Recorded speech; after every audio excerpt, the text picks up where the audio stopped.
Hey guys, so today I'm going to go ahead and go through some of my emails and try to answer some questions. I went through my email, randomly picked what I thought was some of the best questions for topics. Now, if you guys want to send in a topic or an email that I can answer and maybe like an Ask Robert or maybe do a one-off video on it, you guys can easily email me at robertstormsmail@gmail.com.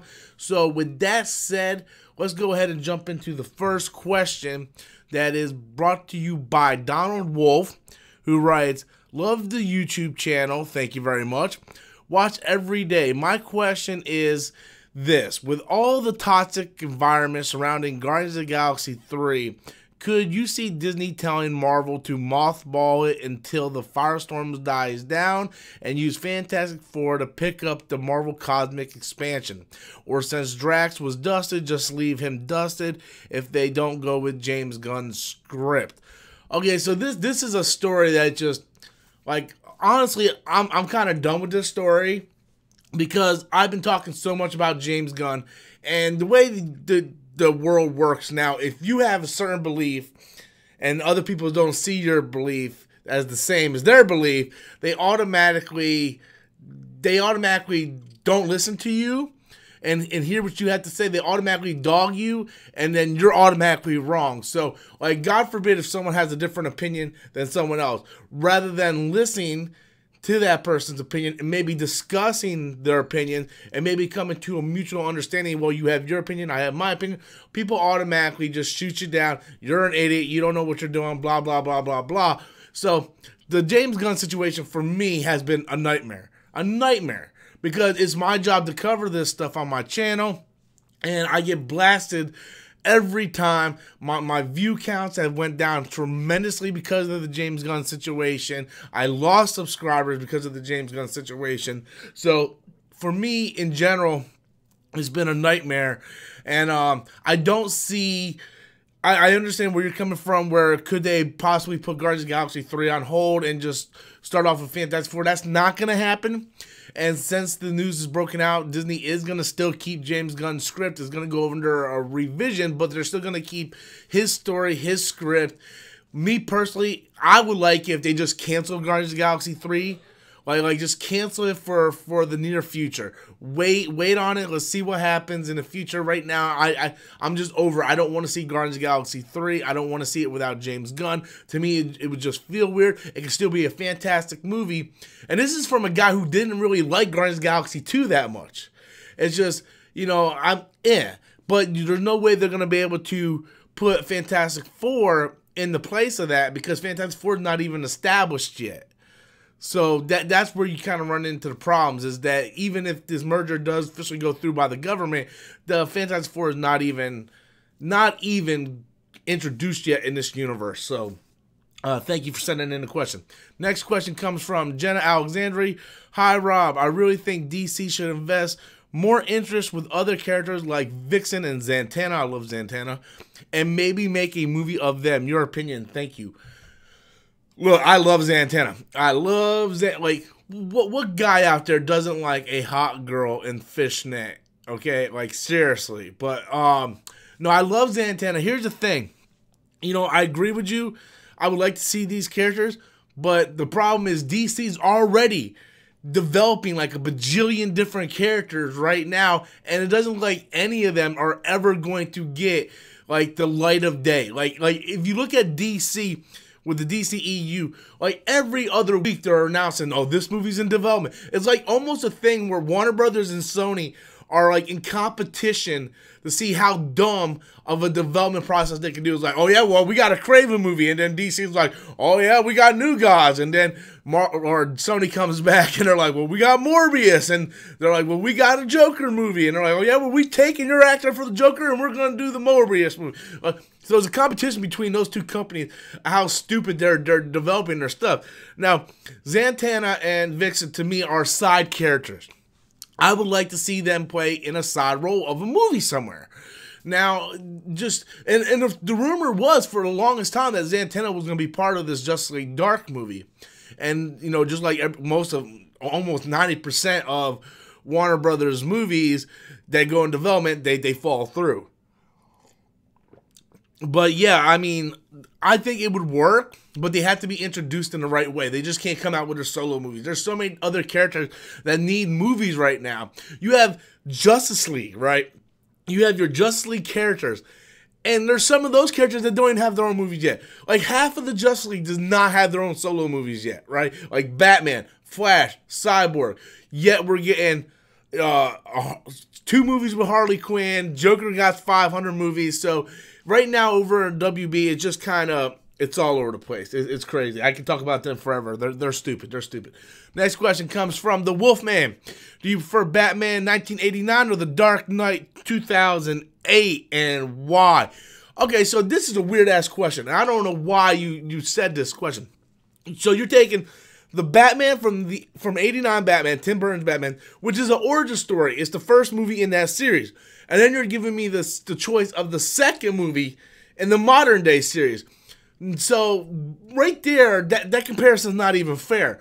What would be fair if you said, do you like Batman Returns or The Dark Knight? Or, for an example, you like Batman 89 or Batman Begins. You see how it goes first movie, second movie. You're not pairing first movie with second movie. Okay, so with that said, I'm going to piss a lot of people off. I think The Dark Knight's overrated. Now calm down. I didn't say it wasn't good. It's a fantastic movie. It is. It's a fantastic movie. I think it's a little overrated. I don't think Dark Knight is even the best movie in that trilogy. Batman Begins is my favorite movie in that trilogy. I can watch Batman Begins over and over and over again. And I love that movie so much. So, in retrospect, I will take Batman Begins over 89 Batman. But since your question said Dark Knight over 89 Batman, I would pick Dark Knight over 89 Batman. I was born in 84. I grew up with the Tim Burton Batman, but I was never a fan of that Batman movie. To me, the pacing was very slow. I didn't like it. I'm not a big Tim Burton fan in general, but I much prefer Batman Returns over 89 Batman. But that's just me. So if you're asking me to pick Dark Knight over Batman 89, I'm going to pick Dark Knight. But I prefer Batman Begins over them all. So that's just my thoughts on it. Next question comes from Jacob Tyler Lee. I enjoy watching your channel. My question is, what's your overall favorite costume in both the MCU and the DCEU? Favorite costume? I don't know. I never look at costumes and be like, oh man, that costume's amazing. I think if you want to go with my favorite costume, oh man, I don't really have a favorite costume though. I'll tell you one thing. I loved Captain America's Winter Soldier costume. I loved it. Like Winter Soldier is my favorite MCU movie. Although Infinity War is slowly creeping up there, but Winter Soldier is like my favorite MCU movie. And I just loved how it was the superhero movie, and it felt like it was based in reality somewhat. And I liked how Captain America's suit in Winter Soldier felt like a suit that someone would really wear. It didn't feel like, oh, it's this red, white, and blue, Boy Scout outfit. I love that Winter Soldier suit. I don't understand why we never got that suit again. Like, why didn't they show that in Captain America Civil War? Why doesn't he get that suit back, man? It pisses me off. Like, the red, white, and blue suit's fine, but that Winter Soldier suit, man, I love that suit. So by default, I'm gonna go with that. But I like Margot Robbie's outfit for certain reasons. I like Batman's outfit in the DCEU. Yeah, I mean, I love Wonder Woman's outfit. I mean, come on, look at it, guys. But, yeah, so, I mean, and now I look at it, that is pretty badass fucking costume. But, yeah, Winter Soldier was always the suit that I just gravitated toward. I just love that suit. So let's go to the next question. Next question comes from Natalie Garcia, who writes, what do you think about Storm and Black Panther? He could bring in the X-Men universe. Okay, so I talked about this in my live Q&A, I believe. Look, the thing is, yes, they can bring in Storm when it officially goes through, when the deal goes through with the government. They can finally bring in X-Men and Fantastic Four characters. But you guys gotta look. Yes, Storm and Black Panther were married. but they were married for a short period of time. Let's look at the overall arc of Black Panther. Black Panther was created years and decades ago, right? And here's modern day. So here's a long period of time, right? From the creation of Black Panther to modern day, right? And then them being married is about that little speck right there. They got married during Civil War, and then they broke up in the middle of Avengers vs. X-Men. So through the whole timeline of Black Panther, they were only married just a little bit. So I don't see why they would introduce Storm into the Black Panther universe. I mean, they could. They absolutely could. But you're basically going to rip her out of the X-Men universe and put her in here for just that purpose of that one little speck. Yes, they have history in the comics, but in retrospect, when you look at it, it's just a little bit of theme right there. You know what I mean? So what they could do is they could like introduce the X-Men, and maybe they come across, you know, Black Panther and Wakanda, whatever, and there's like some flirtation hinting toward it, and then maybe that'll develop into something. But it ain't like they're gonna be like, oh, first thing we gotta do when we get our rights back, we gotta hook Storm up with Black Panther. Because even though some people grew up with them being married, you gotta understand between the history of the characters, they were only together that long. So that is, you know, that it is what it is. Next question comes from Andrew Rowan. Robert, if the DC Cinematic Universe fails, do you think WB should get with the animation department and do CGI DC Cinematic Universe? That's not going to happen because there's not enough money in it. Because, I mean, look, it's about money. It's about making money, right? Making that cheddar, right? So they're not going to go ahead and do that because by default, whether we agree or not, animation is directly or directed toward younger audiences, so you're not going to get these grown adults to go see these movies in theaters just because it's automatically assumed that animation is for kids, even though that's not necessarily the case, and I agree with that's not the case. That's what it is. I think DC does fine with their animated release on Blu-rays because I like them. I picked up Death of Superman, loved it, and they just need to work on their live action stuff. And if the live action stuff if it fails, the cinematic universe fails, they're just gonna end up doing one-offs of stuff. They're never gonna abandon the live action stuff and put animation over it. They're just not gonna do that. It's a bad business model. You look at like Batman v Superman, right? Look at Batman v Superman. Didn't make a ton of money, not as much money as they should have made for those two characters meeting for the first time on film, but that movie made more than any of the animated films could possibly make in that universe. So, and I'll be able to give more examples when Into the Spider-Verse comes out in December, because then you can compare Into the Spider-Verse, the box office run, to Spider-Man Homecoming, and you can see the difference between live action and you know, animation. This is a good example. You look at Pixar. Pixar movies make a lot of money, but do they make Avengers Infinity War money? No, that's what Warner Brothers wants to do. So let's go to the final question today, which comes from Prometheus. What is your favorite Arrowverse show? The Flash. The Flash, hands down. The Flash, because I feel like, and this is the reason I loved Arrow season 1 and season 2. Then I hated it for the longest. I thought this past year's Arrow was fantastic, the best season since season 2. I like Supergirl a lot.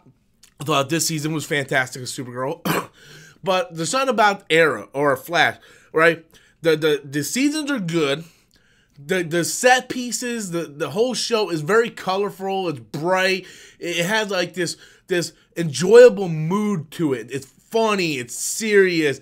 It's sad. It has all these different emotions to it. And then you look at Arrow, and it's dark and it's gloomy and it's everything fucking sucks all the damn time.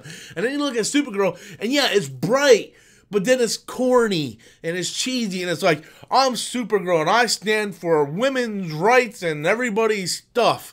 And then where the Flash does the same thing, but it's done in a more non-cheesy way, where like, I know we get tired of hearing run, Barry, run. I understand it, but like you have like characters like Cisco and Joe and Iris and Harry, and you have all these characters that have their own things going on, where you look at Supergirl, who really cares about what Jimmy Olsen's doing? Well, like, Wynn just left, and they replaced him like that. Like, who really cares about these characters? Other than Supergirl. Supergirl is, like, the only character, and maybe the only secondary character that you actually care about in Supergirl is John Jones. He's like the only other character you would care about in Supergirl. And it just, the way the show comes off, it just feels like it's very like 70s and 80s, like, we have to stop the day. And then you look over at Arrow, and you have more characters you care about, sure, but you spend so much time in dread that you can't be, there's no enjoyment in Arrow. You're watching it, and you're like this, well, that was a good episode. But you weren't enjoying it because everything is so gray and dark green and dreadful. You're like, oh my God. And I haven't seen Black Lightning yet. I definitely need to put that on my bucket list. I know the first season's only 12 episodes. I could probably run through that in like a day. But yeah, I haven't got through Black Lightning yet. I want to. And Legends of Tomorrow, I abandoned that thing back in season 1. I don't even want to see Legends of Tomorrow. So that is my answer. Those are all the questions I took this week. Be sure to go ahead and email me if you guys have questions for an Ask Robert video, or if you guys have topics for one-off videos, just email me at robertstormsmail@gmail.com. I want to thank everybody for your participation and sending in those emails. And until next time, guys, as always, I'm Robert Storms, and that's my opinion.